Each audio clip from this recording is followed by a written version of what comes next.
You are listening to Alex Nanlohi Podcast, to know the Lord and to make Him known. Mari berdoa. Tuhan, biarlah pujian ini menjadi kerinduan hati kami, dan kami memohon, jadikanlah hati kami seperti tanah yang baik, supaya ketika benih firman-Mu ditaburkan, akhirnya boleh berakar, bertumbuh, dan juga berbuah di dalam hidup kami. Terima kasih, Tuhan kasih kekuatan bagi kami untuk boleh melalui sesi-sesi hingga yang terakhir di hari ini. Berkati hamba-Mu yang menyampaikan dan setiap kami yang mendengar, interaksi di antara kami. Pada akhirnya kami bukan hanya jadi pendengar firman yang setia, tapi mampukan dengan kuasa dan pertolongan dari Roh-Mu yang kudus, kami dimampukan menjadi pelaku-pelaku firman-Mu di dalam hidup kami. Bersabdalah ya Tuhan, kami sedia mendengarnya. Dalam satu nama yang kudus, nama yang berkuasa, nama Tuhan kami Yesus Kristus, kami menyerahkan pemberitaan firman-Mu. Amin. Shalom teman-teman, saya harap kita masih bisa konsentrasi dengan sesi yang cukup padat hari ini. Di bagian yang terakhir ini, saya akan bicara tentang dinamika kelompok kecil, atau mungkin dinamika pemuridan ya, untuk kita bisa pahami sama-sama. Dan sekali lagi, alur berpikir yang saya ajak kita sama-sama perhatikan, yaitu mulai dari kita bicara tadi kurikulum, begitu ya. Kurikulum, memahami sebenarnya apa sih yang terjadi di dalam sebuah pelayanan mahasiswa. Lalu kemudian kita melihat fokusnya adalah menghasilkan murid. Maka profil murid seperti apa yang akan dihasilkan.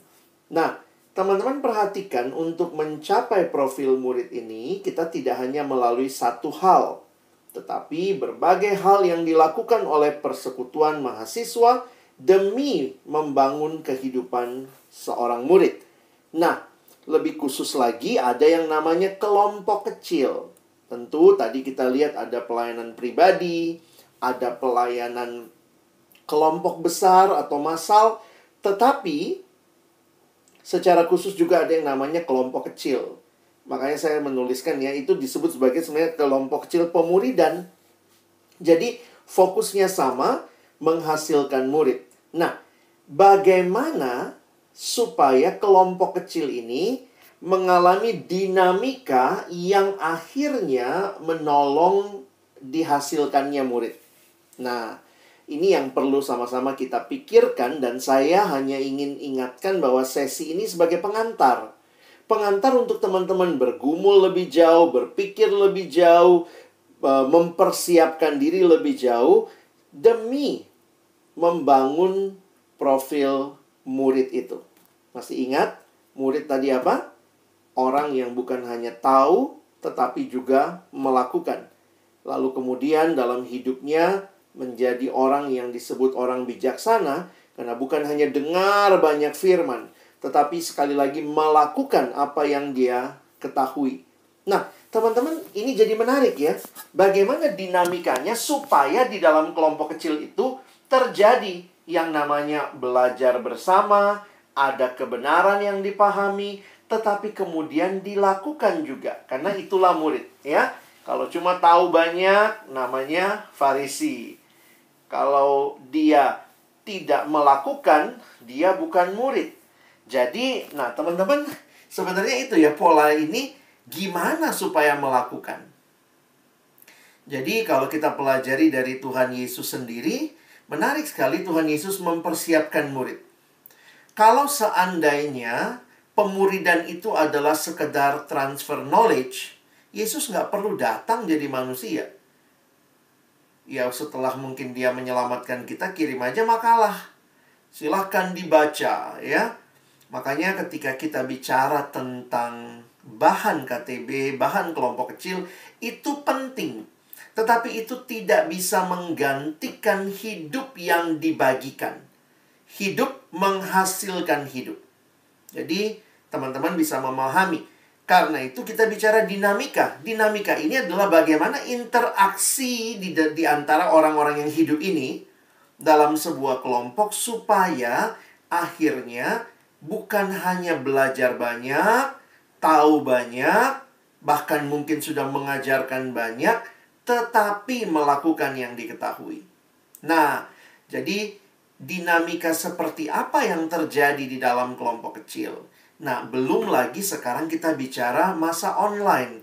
Saya harus katakan juga nggak ada dari kita yang cukup expert dalam online ya.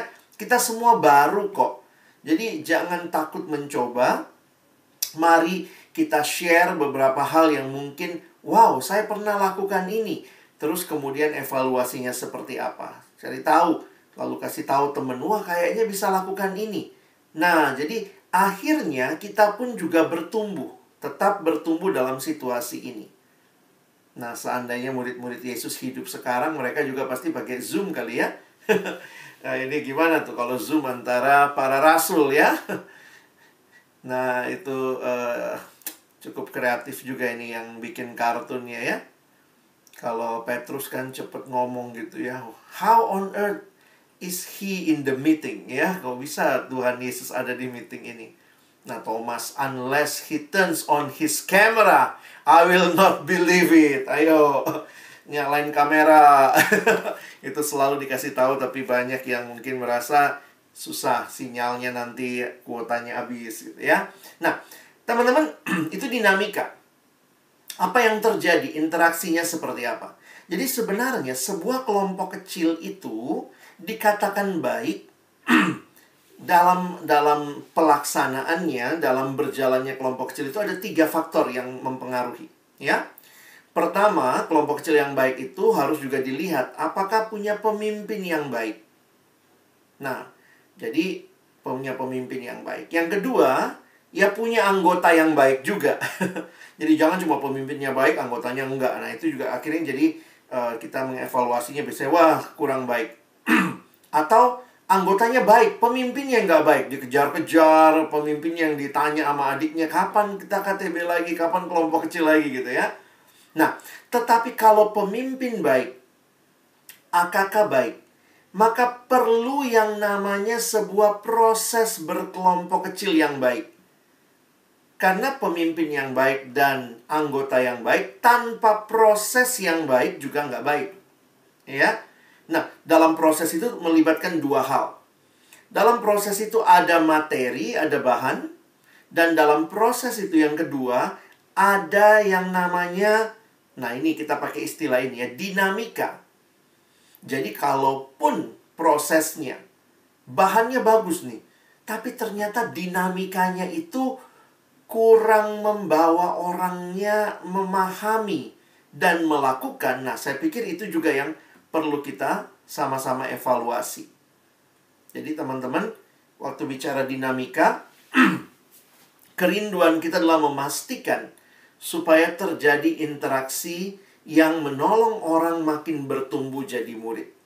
Memang seringkali waktu bicara dinamika, kita kadang-kadang terjebak dengan gimana sih mimpin kelompok kecil supaya kreatif, Bang? Gimana sih supaya nanti menarik? Karena dinamika ini biasanya, nah coba beberapa problem umum, ada yang bilang jenuh kelompok kecil.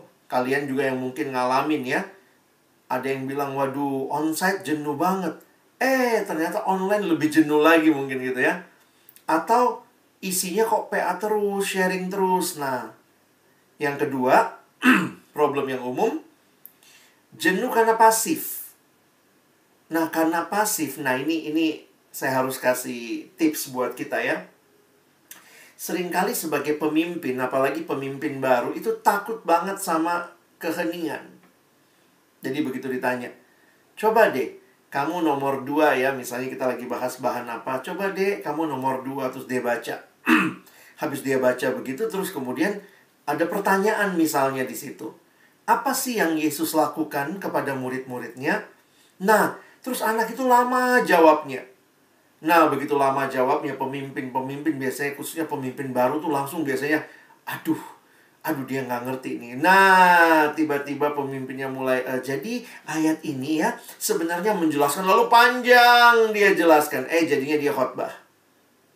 Dan ketika itu diulang-ulang-ulang-ulang, lama-lama bisa jadi ada yang males juga datang kelompok kecil. Kenapa? Pemimpinnya ngomong mulu, gue nggak disuruh ngapa-ngapain. Gue datang dengerin dia, gue udah capek kuliah, dengerin dia juga. Nah, jadi mungkin terjadi problem ini. Lalu jenuh karena nggak nyambung. Nah, ini lebih parah lagi nih ya. Tidak ada sesuatu yang mencerahkan, hanya jawab pertanyaan. Oke, kamu nomor 1. Lanjut deh, kamu nomor 2. Lanjut deh, kamu nomor 3. Oke, ada pertanyaan? Nggak ada? Oke, kita tutup dalam doa ya. Jadi kayak begini. Gue dapat semua ini, terus apa aplikasinya buat hidupku?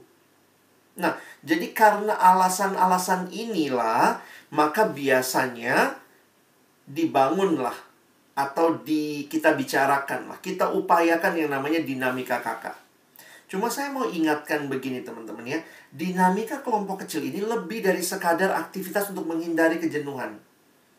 Jadi jangan terjebak juga ya, seolah-olah jadi kita harus, aduh gimana ya, jadi kreatif, jadi apa. Saya harus katakan kreativitas itu adalah bukan utama, bukan tujuan. Itu cuma alat mencapai tujuan.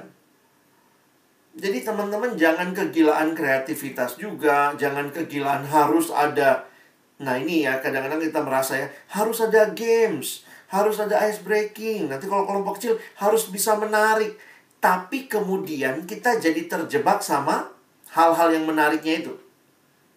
Lebih lama mikirin, maaf ya, mungkin saya bukan bicara games barusan, enggak ya. Maksudnya ini kebiasaan kita belakangan, lebih lama mikirin gamesnya daripada PA-in firman Tuhannya misalnya gitu ya. Kenapa? Karena kita terjebak kepada mau dinamis supaya nanti berkesan, supaya akhirnya orang dapat sesuatu yang dia akan ingat. Lalu kemudian ya tanpa sadar kalau kita nggak hati-hati, ya segala kemuliaan bagi diri kita ya. Wih, PKK gue kreatif banget loh gitu ya. Nah, saya mau ingatkan kreativitas punya tempat, tapi itu bukan tujuan. Tujuannya adalah orang belajar firman, orang hidup sebagai murid. Kreativitas menjadi alat menolong untuk orang mencapai tujuan itu. Nah, karena itu saya kasih lagi filosofi ya. Saya lebih senang ngasih filosofi karena kalian mahasiswa harusnya bisa mikir sendiri ya. Lebih jauh kalian pikirin bagaimana pengembangannya. Nah, filosofi ini mengingatkan hal-hal dasar tentang dinamika. Yang pertama, dinamika itu harus dimulai dari visi yang tadi kita sudah bahas ya. Pemuridan yang mengubah hidup. Jadi dinamika tujuannya bukan, makanya kalau dinamika tujuannya supaya kita dipuja-puji oleh AKK kita. Gila, PKK gue kreatif banget sih. Bukan. Dimulai dari visi.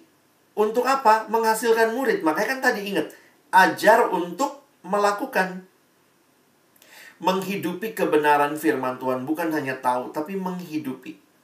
Dinamika kelompok kecil berarti adalah segala cara yang dilakukan untuk membentuk hidup AKK jadi murid Kristus seutuhnya. Ya, jadi nanti kita coba lihat aspek-aspek dalam dinamikanya.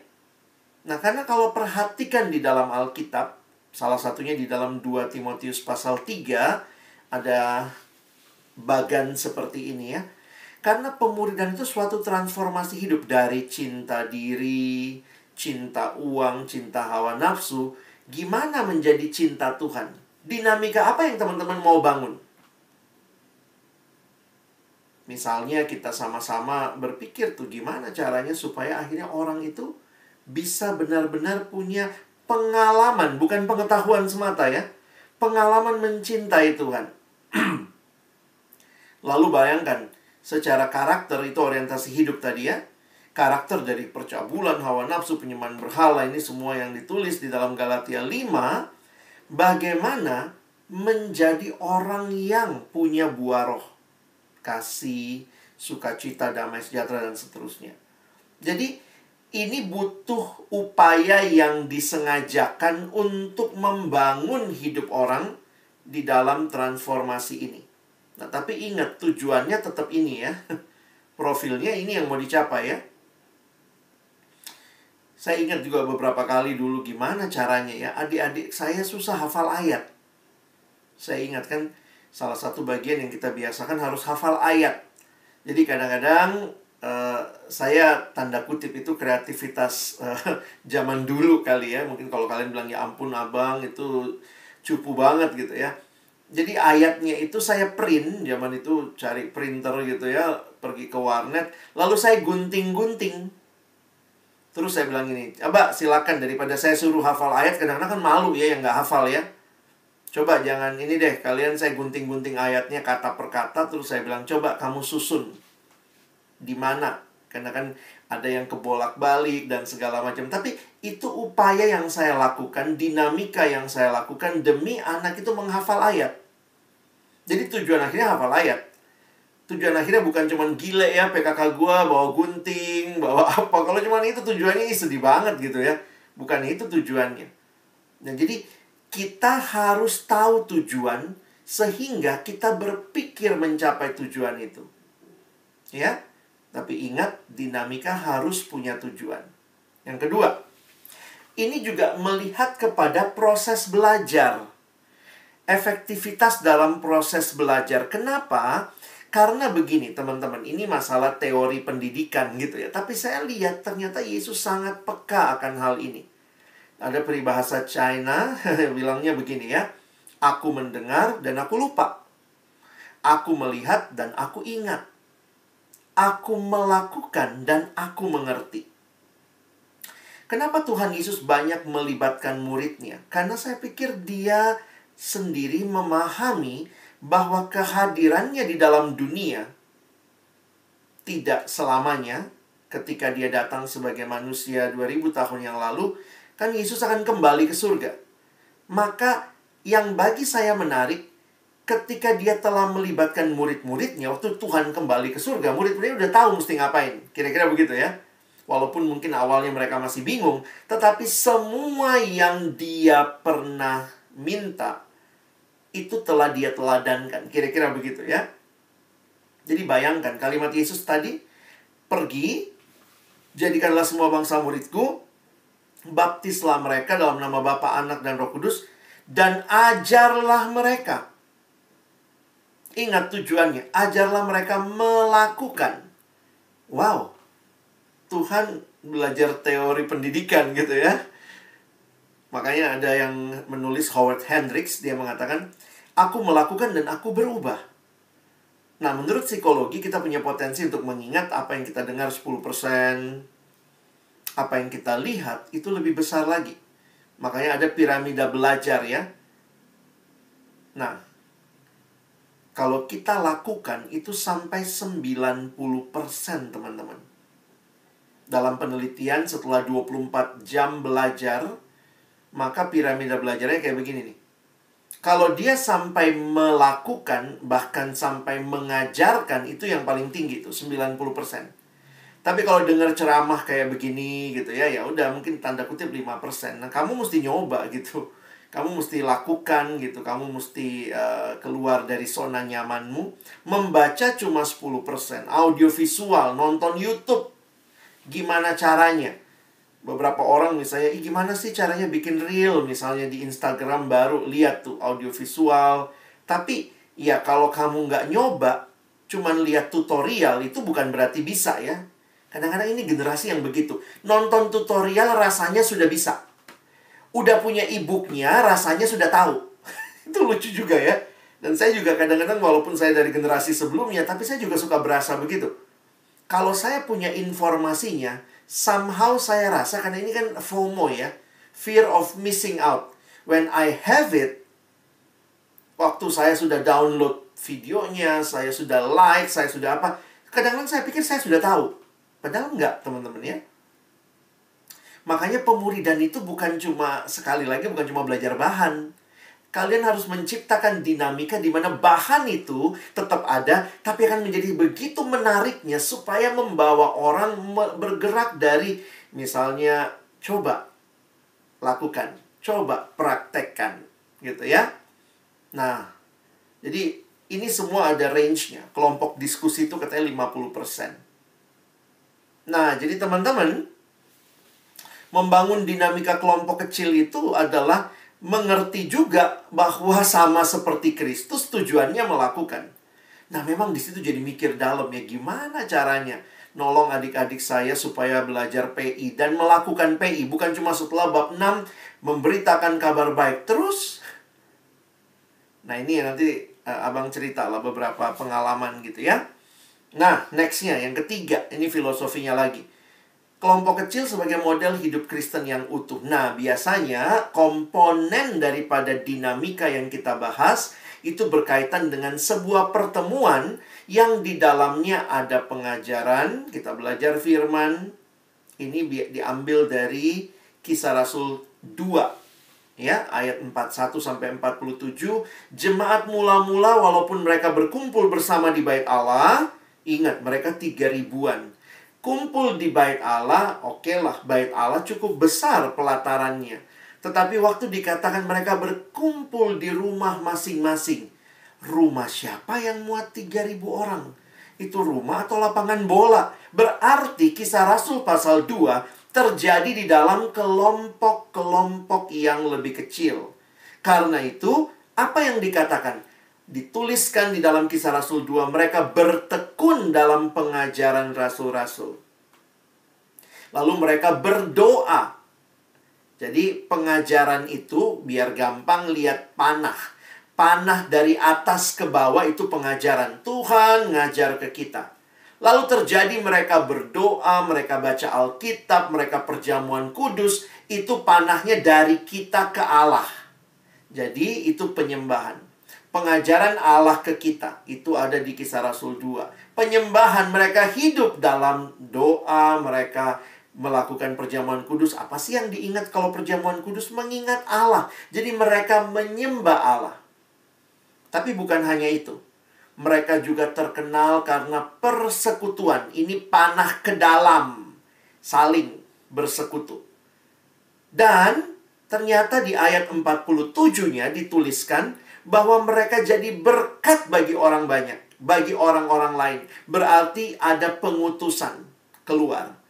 Nah, jadi kelompok kecil menjadi model hidup Kristen yang utuh, di mana ada dinamika antara pengajaran, penyembahan, persekutuan, pengutusan. Nah, dinamika ini yang seringkali harus kita tata. Kalau seandainya kelompok kecil 2 jam, 120 menit, banyaknya di mana? Tentu ada pertemuan-pertemuan yang tidak mengikuti pola umum ya. Tapi pertanyaannya pola umumnya bagaimana? Maka di dalam buku-buku pemuridan yang biasanya jadi pegangan kita di kampus, kita tetap melihat bahwa iman tumbuh, iman timbul dari pendengaran akan firman Tuhan. Karena itu diharapkan tetap porsi terbesarnya pengajaran. Jadi kalau 120 menit mungkin bisa dibagi tuh. Pengajaran berapa menit. Ya, itu kira-kira ya. Jadi sebaiknya juga kelompok kecil itu punya jam mulai dan jam berakhir. Supaya adik-adik kita itu juga tahu berapa jam yang harus dia spare untuk kelompok kecil.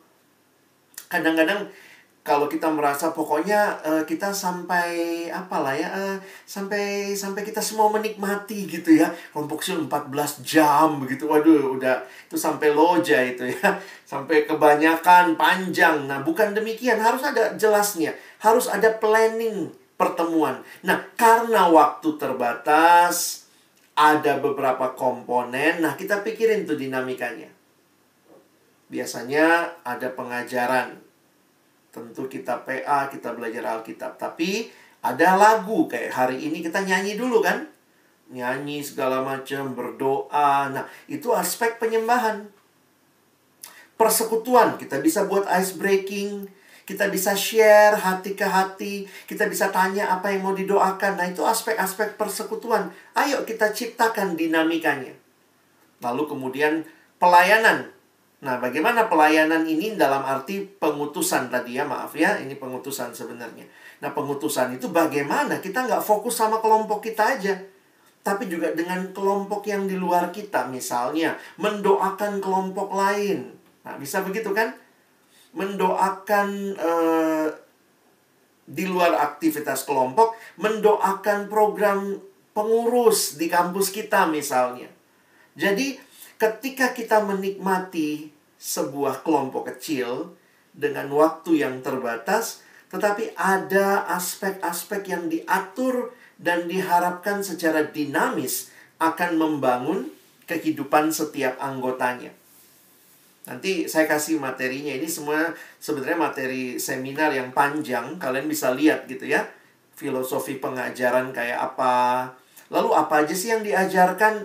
Nah, makanya di dalam kurikulum biasanya sudah ada hal-hal yang misalnya dikatakan, nah ini hal-hal yang sebaiknya diajarkan. Nah, biasanya dari kurikulum itu pengurus memilih. Kayaknya kita pilih satu bahan deh. Oh, bahan ini karena di dalamnya mencakup yang kita rindu orang pahami. Jadi, ini baru bicara pengajaran kan? Gimana? Melatih murid bukan hanya tahu. Misalnya kita baru belajar tentang keadilan. Ayo kita minta mereka juga untuk belajar hidup adil. Melatih murid misalnya berkontribusi terhadap dunia. Katanya kamu adalah garam dunia. Maka pemimpin kelompok kecil yang baik mesti menolong adik-adiknya. Misalnya saya dulu pernah nanya, jadi adik-adikku, kalau kita harus jadi berkat di dalam dunia, di mana dunia yang kau yakin Tuhan tempatkan kamu? Jadi mendefinisikan dunianya di mana ya?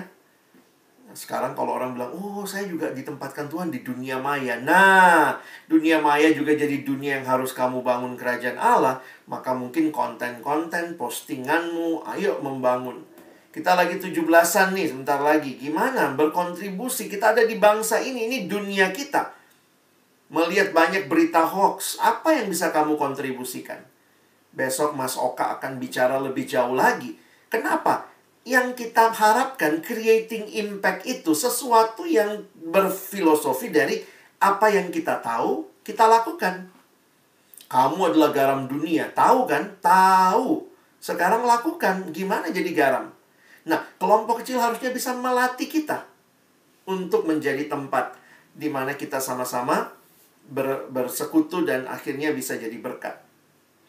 Dalam pengalaman mimpin kelompok kecil, ya saya juga selalu mikir gitu ya. Makanya waktu dulu dengan adik-adik kelompok kecil saya, dan ternyata itu masih mereka ingat ya. Walaupun kalian tahu tadi foto-fotonya dia udah lawas gitu ya. Waktu itu ada adik kelompok kecil saya kontak gitu. Kak Alex ingat nggak? Dulu sampai ngajak-ngajakin kita ke pelayanan anak jalanan. Dulu saya sempat pelayanan ke anak jalanan dalam waktu-waktu senggang saya. Saya biasa datang ke satu tempat di namanya KDM ya, Kampus Diakonia Modern. Saya biasa nginep di sana untuk berbagi juga dengan adik-adik di sana karena tempat itu punyanya atau dikelola oleh teman saya. Jadi waktu itu saya lagi bahas sama adik-adik gimana penata layanan talenta waktu itu ya. Jadi lagi bahas bab berapa itu ya tentang talenta. Lalu kemudian saya ajak mereka tuh, ayo kita ke sana. Kita lihat gitu. Karena selalu, ya waktu itu saya pimpin padahal kelompok kecil anak STM. Orang-orang suka berasa gitu, aduh gue gak bisa ngapa-ngapain nih, gue gak bisa ngapa-ngapain. Nah, ketika kita pertemukan mereka dengan teman-teman adik-adik dari panti gitu ya, dari anak-anak jalanan itu, justru mereka bisa sadar. Misalnya satu adik saya, dia ngajarin gitar, dia bisa ngajarin anak-anak belajar, nemenin belajar waktu itu. Dia bilang, iya ya kak, ternyata aku bisa share something dari apa yang aku punya. Jadi akhirnya memang pengajaran ini tidak terbatas hanya di dalam pertemuan, tetapi di dalam sebuah kehidupan. Dan kehidupan itu bukan cuma 2 jam ketemu belajar MHB. Enggak teman-teman. Kita mesti mikirin tuh. Nah saya ingat, nggak tahu waktu itu kami pernah coba ya dengan ada Steven ya saya Steven, lalu Yandrev juga ikut kali ya waktu kita bikin KTB virtual begitu ya. Hanya seminggu gitu ya. Dan apa yang targetnya adalah apa yang kamu pelajari, kamu lakukan. Bahkan beberapa kali kita lakukan dulu, lalu kemudian nanti kita simpulkan apa sih yang kita pelajari dari apa yang kita lakukan. Nah, ini hal-hal yang teman-teman harus ciptakan. Makanya saya yakin lah kalian semua sudah kuasailah bahan PA dan segala macam. Tapi lebih dari itu, doa, minta Tuhan hikmat. Coba buka mata, lihat bagaimana menolong adik-adikmu bukan cuma ngerti, tapi melakukan. Dan itu yang Tuhan Yesus lakukan waktu dia dalam dunia ya. Nanti masuk ke penyembahan. Nah, itu begitu juga. Bagaimana? Nah, kalau penyembahan ini lebih real ya, karena biasanya mari kita nyanyi kan. Oke, waktu kita nyanyi. Tapi saya pernah coba juga waktu itu misalnya dengan adik-adik yang saya pimpin, coba buat biasanya kan kita kalau penyembahan tuh baca Mazmur ya. Terus saya bilang, coba buat Mazmurmu sendiri. Oh, Mazmur sendiri, Kak. Maksudnya gimana? Ya udah, gimana coba kamu bikin Mazmurmu gitu. Lalu kemudian mereka menulis Mazmur. Nah, waktu itu saya ingat saya pimpin anak STM ya. Saya bilang, soalnya gini, Dek. Daud itu bermazmur dari apa yang dia alami. Tuhan, gunung batu, kota benteng, perisai, menara pembebasan. Pertanyaan saya, kamu pernah perang nggak? Kamu tahu apa itu perisai, menara gitu ya? Iya ya, itu Daud. Tetapi kita bisa belajar juga memuliakan Tuhan dengan bahasa-bahasa yang kamu ngerti. Wih, anak STM, jurusan bangunan gedung, disuruh bikin mazmur. Waduh, jadi saya ingat waktu itu mazmurnya jadi prosa ya. Tuhan yang menolong aku dalam ujian hitung bangunan. Gitu ya. That is for real. Sesuatu yang bukan hanya teori, tetapi Tuhan real buat hidup dia. Nah, ini dinamika juga yang kalian mesti bangun ya. Lalu persekutuan. Nah, ini bisa lebih real. Makan bareng itu yang paling jelas ya. Yuk makan bareng, PKK yang bayar gitu ya. Biasanya rugi di bandar ya. Nah, kalau lagi begini bagaimana? Bisa aja kita kirimin GoFood gitu ya. Kirimin Gojek, send something buat teman kita gitu ya. Waktu kita mau kelompok kecil atau apa. Atau sekarang misalnya kelompok kecil sambil mukbang gitu ya. Semua siapin makanan ya, sambil makan ya. Ya bisa aja gitu. Kita bisa create something yang membangun lebih jauh. Beberapa ice breaking yang baik gitu ya. Permainan-permainan online yang kalau kita lagi online begini kadang-kadang menarik juga tuh. Bisa kita create something yang membuat ada interaksi. Kita kenal satu sama lain. Perkenalan, kalau kalian nanti pimpin angkatan baru, ini kan belum kenal kamu, belum kenal, kamu nggak kenal dia, dia nggak kenal kamu, SKSD juga gimana. Mungkin kita bisa pikirin gitu ya. Coba perkenalannya dengan cara apa, bagaimana. Misalnya kalau saya suka bilang, coba pilih satu benda yang menurut kamu cukup menggambarkan dirimu. Jadi mungkin ada yang, saya ingat dulu anak kelompok kecil saya datang, bukan datang ya, dia pilih bendanya adalah bantal gitu. Kenapa? Gue suka tidur bang. Oh oke, gitu ya. Jadi walaupun itu fun, tapi I know something more. Dan itu seiring berjalannya waktu, kita mesti create kesempatan untuk kenal lebih jauh ya. Nah, nanti termasuk pengutusan. Pengutusan ini adalah bagaimana kita juga punya beban bukan untuk kelompok kecil kita aja. Ingat tema kita ya, pemuridan yang membangun bangsa, pemuridan yang dinamis. Dan dari kedinamisan pemuridan itu lahirlah orang-orang yang punya beban juga di tengah bangsa di mana kita hadir. Misalnya bagaimana menolong juga adik-adik kita untuk misalnya sama-sama memikirkan bangsa ini. Beberapa kali saya minta adik-adik kelompok kecil saya coba bawa koran waktu kita KTB. Waktu kita kelompok kecil bawa koran. Baca koran itu kadang-kadang juga mahasiswa ya nggak sempat baca koran ya. Drakor lebih menarik ya. Sampai dia lupa siapa presiden Indonesia kali ya. Udah lupa gitu. Dia pikir masih Soekarno tadi ya. Sehingga ayo kita pikirin. Kita bilang, teman-teman coba baca koran headline hari ini. Angkat 2 berita yang mau kita doakan bersama di akhir kelompok kecil kita. Wah itu jadi menarik tuh. Karena akhirnya kelompok kecil kita hari ini misalnya belajar tentang doa. Ayo kita doakan bangsa kita. Ada prakteknya real dan wawasan-wawasan juga berkembang. Ketika belajar bab 2 MHB, saya ajak adik-adik saya untuk yuk kita pelajari apa? Kita pelajari LAI. Cari info tentang LAI. Waktu itu padahal belum online ya, mereka cari. Saya bilang coba cari info tentang LAI. Apa sih yang dilakukan LAI? Berapa Alkitab yang sudah dicetak? Dalam bahasa apa saja yang lagi dikerjakan? Sehingga kita berdoa untuk di luar diri kita. Tetapi bukan hanya buat kelompok kita dan kebutuhannya. Kelompok-kelompok kecil harus berdinamika membangun orang. Karena ingat ya, profil kita apa? Ingat kan? Sederhana. Mengasihi Allah, mengasihi sesama. Harusnya itu yang terjadi. Jadi membangun dinamika kakak, ini yang terakhir ya.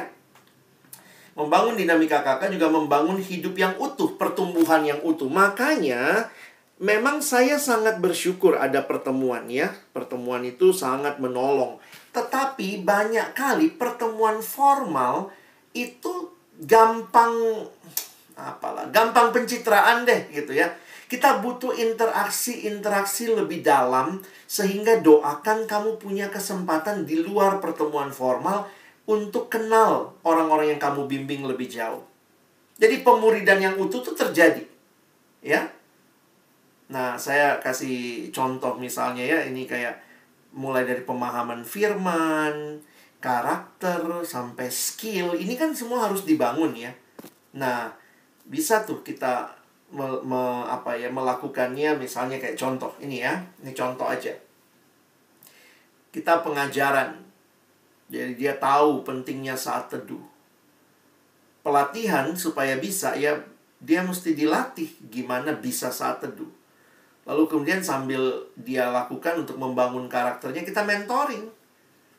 Dek, saat teduh tiap hari ya. Nanti di grup kita saling berbagi ya. Terus di mentor, pemimpinnya ingetin gitu ya. Menikmati persekutuan dengan Tuhan dalam saat teduh. Nah, jadi selalu dari yang diketahui, gimana jadi kehidupan dan jadi karakter.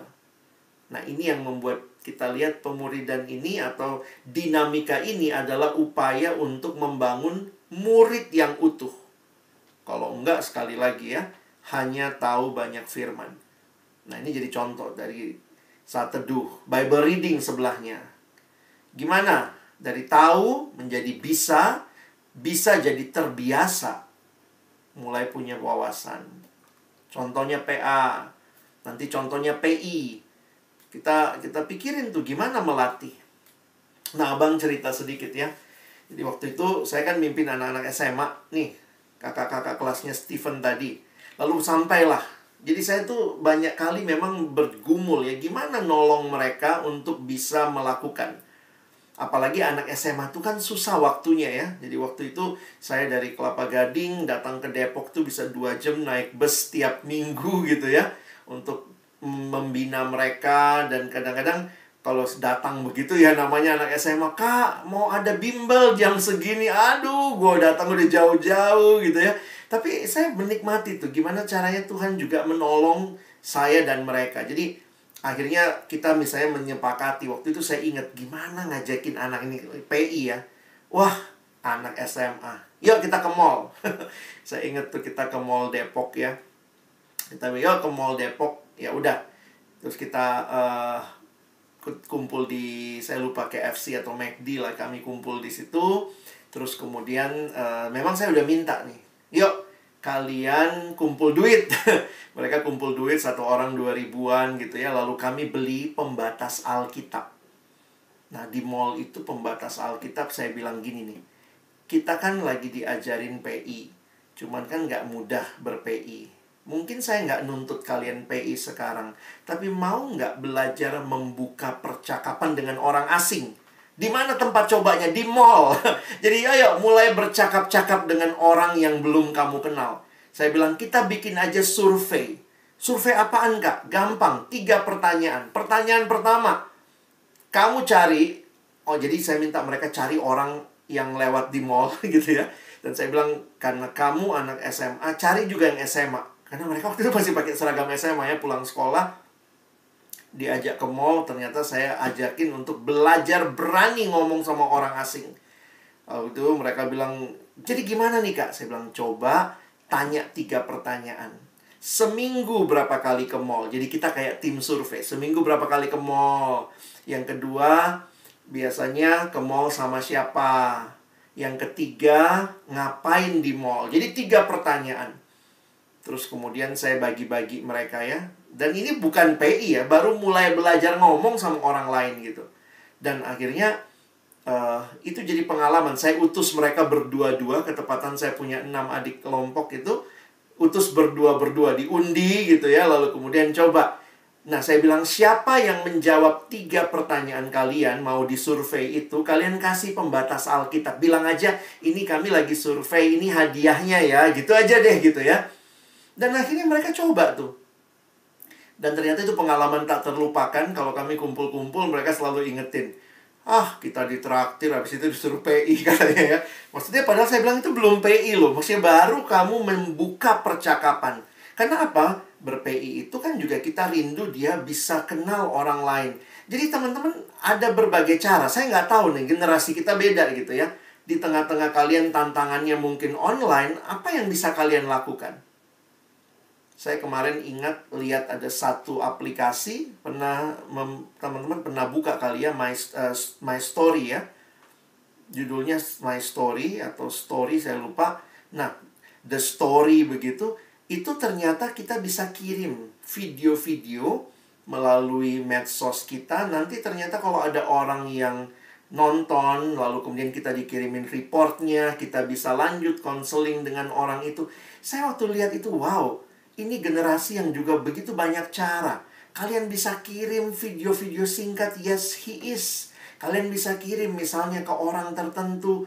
Mungkin ya kalau kalian belum berani sama yang tidak seiman, kepada yang seiman dulu, kepada adik-adikmu yang mungkin kamu kenal. Nggak selamanya mesti kepada adik kelompok kecil loh. Saya beberapa kali juga melihat ada orang-orang yang mungkin dekat sama kamu secara relasi, adik kelas. Mungkin kamu jadi mentor karena pas mahasiswa baru masuk kan ada kelompok mentoring pas dia Kristen, tapi ternyata mungkin jarang ke PO atau belum tertarik ke PO. Kita bisa tetap, halo Dek, apa kabar? Kita WA. Habis WA terus ngapain? Dek, aku kemarin nonton video bagus, boleh nggak aku share? Kalau dia bilang boleh, ya ayo share gitu. Saya juga belajar tuh ya, PI melalui media. Kita share misalnya video yes he is gitu ya. Ada beberapa kan yang bagus soal pornografi, soal terjebak sama keluarga yang gak harmonis. Kita kirimin. Ada yang tentang bunuh diri juga bagus. Waktu kalian kirimin, terus kemudian jadi tanya dulu, boleh nggak saya kirim? Saya kemarin nonton video bagus banget misalnya. Lalu kalau dia bilang, kamu tanya, boleh nggak saya kirim? Kalau dia bilang, iya kak boleh. Terus kamu kirim ya. Terus kamu bilang, sebelum kirim juga bisa ya, nanti habis kamu tonton, aku ajak diskusi, boleh ya kamu dapat apa dari video itu. Jadi teman-teman, ya banyak cara lah. Jadi jangan berpikir kalau offline lebih gampang, online lebih susah. Enggak juga. Kalau saya malah melihatnya begini, kalau di offline kamu nggak punya beban, di online juga sama, nggak punya beban. Tetapi kalau kamu dapat beban untuk melayani generasi ini, melayani mereka, maka kamu akan berjuang cari cara. Cari berbagai cara. Dan saya pikir sekarang banyak banget cara ya. Kalau kita mau bikin training khusus untuk PI digital, ayo kita PI bersama-sama, kita do something together. Nah, tapi ini kan teman-teman masih kepada AKK ya. Jadi kadang-kadang begini, boro-boro yang belum kenal Yesus, AKK yang udah dikasih aja sama kita, belum tentu kita perjuangkan kok. Itu bagi saya cukup menyedihkan ya. Oh sorry, ini yang kelima, yang terakhir berarti. Ternyata sampai 5. Jadi, membangun suasana diskusi dalam kelompok kecil. Jadi, nah ini yang tadi saya bilang. Diskusi akan lebih gampang diingat ketimbang kita ngajar atau kita khotbah. Makanya, usahakan kelompok kecil itu kelompok yang semua bertumbuh. Jadi, biarkan semua orang bicara. Makanya kalian mesti pikirin gimana supaya orang berbicara. Gimana caranya supaya berbicara? Salah satunya, kalian perlu persiapan dengan baik dengan mempersiapkan pertanyaan-pertanyaan yang baik. Saya belajar sih ya, ini juga nggak gampang. Belajarnya dari siapa? Dari Tuhan Yesus. Teman-teman, ini mungkin kalian merasa biasa aja Tuhan Yesus ngajar. Tapi ternyata teman-teman pendidikan ini melihat itu dinamis sekali Yesus mengajar ya. Yesus mengajar itu nggak satu arah. Dia kadang-kadang berhenti, dia nanya ke murid-muridnya. Kadang dia kasih perumpamaan, dia kasih cerita, dia capture the imagination. Pengajaran maybe capture your mind, tetapi ilustrasi capture your imagination.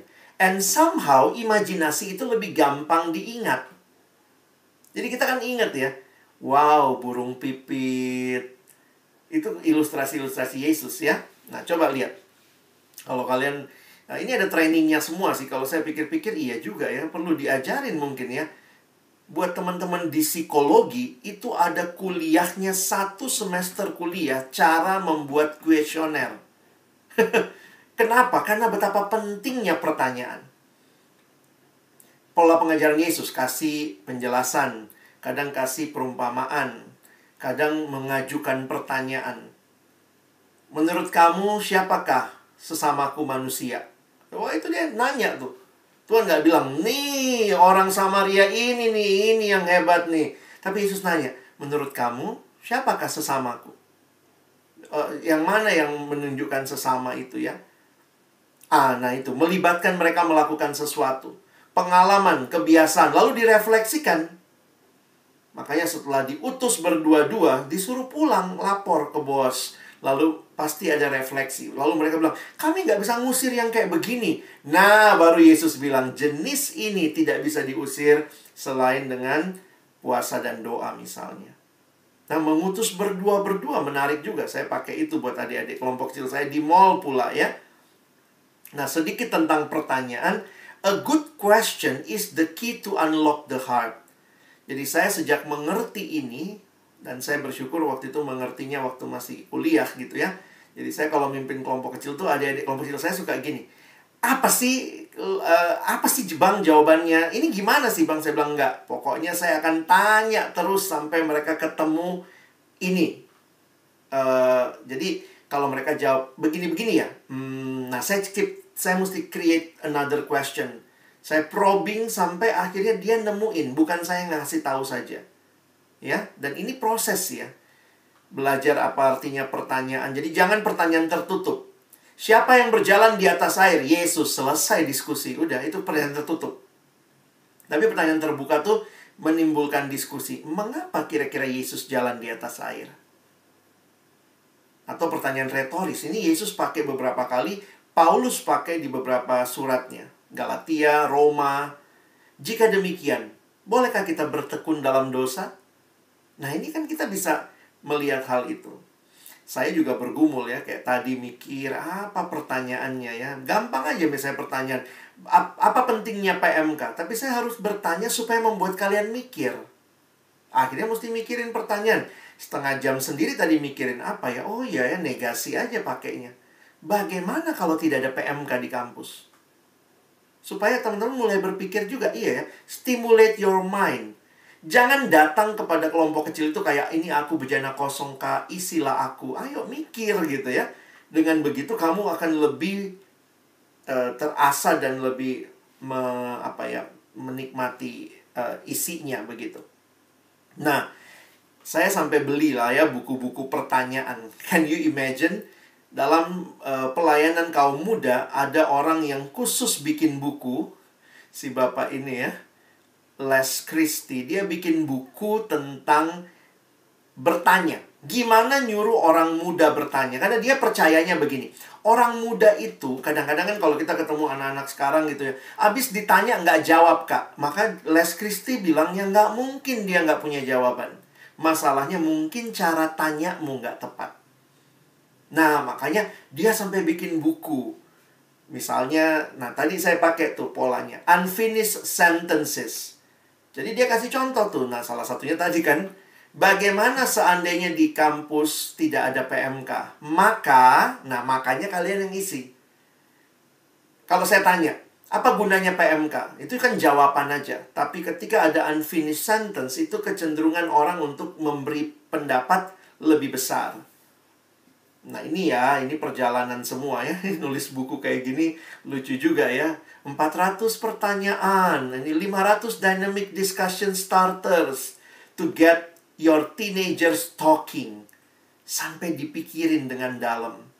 Makanya saya jadi sadar melayani dalam relasi online tuh bukannya sulit. Itu tergantung kita juga mengusahakannya. Karena kalau di offline kamu nggak usahakan, apalagi di online. Kalau saya asumsinya sih seperti itu.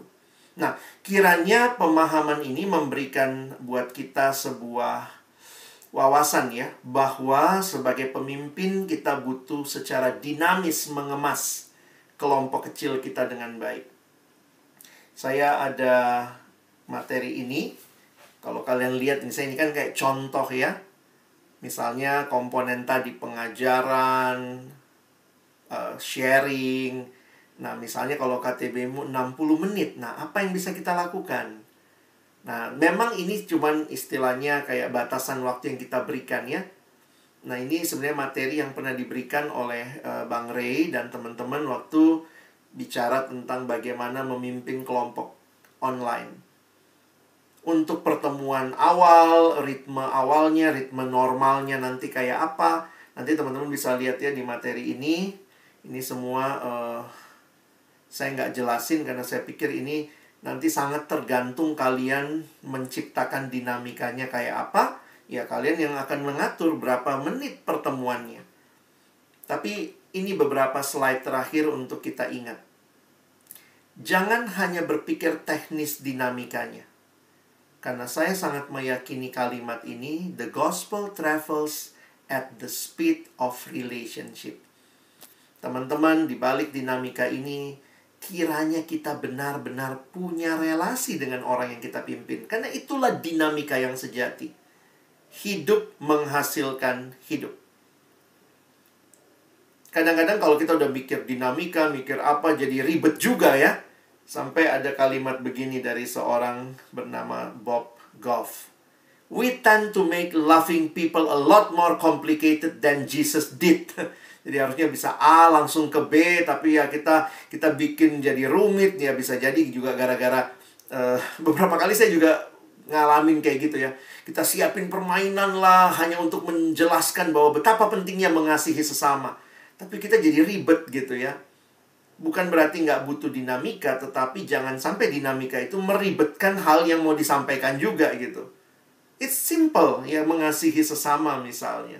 Kalau saya membuat dinamika supaya lebih nyampe, harusnya itu nggak rumit ya. Kira-kira begitu. Nah, kalau Timothy Keller memberikan pemahaman di mana letak feeling dan di mana letak komitmen sebenarnya ya. Nah, dia bilang begini. Kasih berarti terutama memberi. Kasih adalah sebuah tindakan. Jadi mulai dengan tindakan yang menuntun kepada perasaan. Jadi bukan merasa terlebih dahulu. Ini generasi yang selalu begitu ya. Saya melihat generasi teman-teman dan saya juga sedang hidup dalam generasi yang di mana-mana perasaan diutamakan. Padahal dalam konsep yang lebih tepat, justru tindakan dulu, baru perasaan. Pertama-tama kamu mengasihi seseorang dengan melayani mereka, dan kamu akan menemukan bahwa melalui pelayananmu, kamu semakin mencintai mereka. Jadi kalau ada PKK yang tanya gini, Bang, kayaknya AKK-ku tuh nggak terlalu serius deh. Dia kayaknya agak susah deh. Dia kayaknya begini deh. Jadi kadang-kadang begini, sebelum kamu melakukan tindakan, kamu sudah berasumsi, dia kayaknya begini, dia kayaknya begini, aku merasanya begini, aku merasanya begini. Kalau Timothy Keller nasihatnya, lakukan aja dulu. Lakukan. Melalui melayani mereka, bertindak gitu ya. Kontak nggak dibales, lakukan aja terus ya. Karena dengan seperti itu, kamu akan makin mengasihi mereka. Jadi jangan dibalik. Begitu saya dikontak, saya kontak, dia nggak balas. Oh, dia nggak suka sama saya. Dia nggak. Lalu kita berhenti. Jadi gara-gara feeling, tindakan berhenti. Harusnya tindakan tetap jalan. Dan nanti feeling akan mengikuti. Nah, saya meyakini ini juga dalam relasi pria dan wanita ya. Bahwa hati-hati kalau kita bicara feeling-feeling aja. Bukan berarti tidak butuh feeling. Tetapi feeling bukanlah penentu untuk melakukan tindakan pelayanan. Jangan tunggu orang itu suka sama kamu baru kamu melayani mereka. Itu bukan prinsip Alkitab. Makanya ada kalimat ini menarik ya. If some students are unresponsive. Gimana kalau nggak respon-respon nih? Maybe you cannot teach them yet. Kita kadang-kadang gitu. Aduh, udah mau bab 2 nih. Ini kok nggak respon-respon si anaknya. Gimana ya? Tapi kalau Tuhan kasih beban buat kamu, maybe you cannot teach them yet, but you can love them. And if you love them today, maybe you can teach them tomorrow. Kalau fokus kita anaknya, bukan bahan, bukan selesai bahan, bukan sebagai PKK, ayo mau selesai, kamu akan bisa dibentuk Tuhan juga. Ya, nah, ini slide terakhir. It is impossible to pray for someone without loving them, atau without loving him, and impossible to go on praying for him without discovering that our love for him grows and matures. John Stott mengingatkan kita bahwa di dalam doa kita juga terus dibentuk untuk semakin dewasa dalam mengasihi. Oke? Sambil ada yang bertanya, silahkan bertanya, tetapi izinkan saya sebelum lupa, ya. Mungkin kita bisa ambil waktu juga nanti meresponi Padlet ini, ya. Setelah dengar semua ini, apa doamu hari ini? Kalau Tuhan kasih kesempatan kamu berdoa setelah mendengar, paling tidak sudah 2 hari, ya. Apa yang menjadi doamu? Silakan teman-teman bisa responi. Tuhan Yesus, tolong saya dalam hal apa nih? Silakan teman-teman bisa tulis. Dan kiranya nanti yang lain waktu baca itu ikut mendoakan, ya. Silakan like, boleh like gitu ya, tapi jangan cuma like. Doakan juga apa yang jadi permohonan doa teman-teman.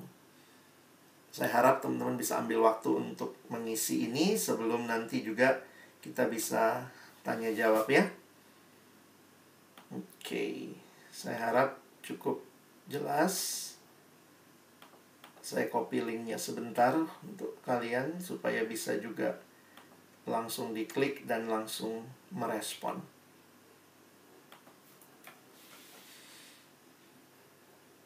Saya minta waktu 1-2 menit dulu, ya, untuk kita meresponi ini. Sesudah itu kalau ada pertanyaan silakan.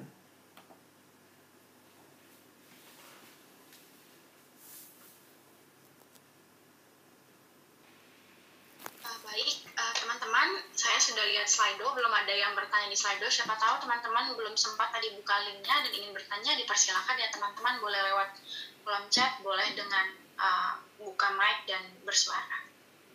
Apakah ada pertanyaan? Baik, mari kita berdoa. Tuhan, terima kasih karena Tuhan mengasihi generasi demi generasi, sehingga kehadiran kami di dalam generasi ini untuk melakukan tugas panggilan pemuridan adalah juga kami lihat sebagai bentuk cinta Tuhan yang besar bagi generasi ini, bahkan bagi bangsa dan dunia ini. Kami terus memohon, ya Tuhan, bangkitkanlah pemimpin-pemimpin kelompok-kelompok kecil yang benar-benar mengasihi Tuhan dan mengasihi setiap jiwa-jiwa yang dipercayakan untuk digembalakan. Kami sungguh memohon Tuhan, di situasi yang mungkin bagi beberapa orang sangat kesulitan, kami tetap percaya bahwa Tuhan hadir dan Tuhan tidak meninggalkan kami. Karena itu hamba berdoa bagi adik-adikku dalam doa-doa yang sudah kami tuliskan. Kerinduan kami, Tuhan berikan kami beban yang dalam. Tuhan berikan kami hati yang mantap, tidak ragu. Tuhan berikan kami kekuatan untuk boleh terus setia melakukan bagian kami. Tuhan berikan kami adik-adik kelompok kecil yang mencintai Tuhan dan rindu bertumbuh. Tuhan tolong untuk tidak menyia-nyiakan kesempatan yang masih ada untuk mengasihi adik-adik kelompok kecil. Tuhan tolong untuk tidak mengedepankan perasaan pribadi dalam pelayanan. Tuhan tolong untuk mengasihi orang lain seperti Engkau mengasihi. Inilah semua seru doa-doa kami, Tuhan. Dan kiranya Tuhan yang genapkan di dalam kasih dan anugerah-Mu. Terima kasih buat malam hari ini. Terima kasih untuk pembinaan yang kami lalui di dalam sesi ini. Dalam nama Yesus kami bersyukur, kami berdoa. Amin.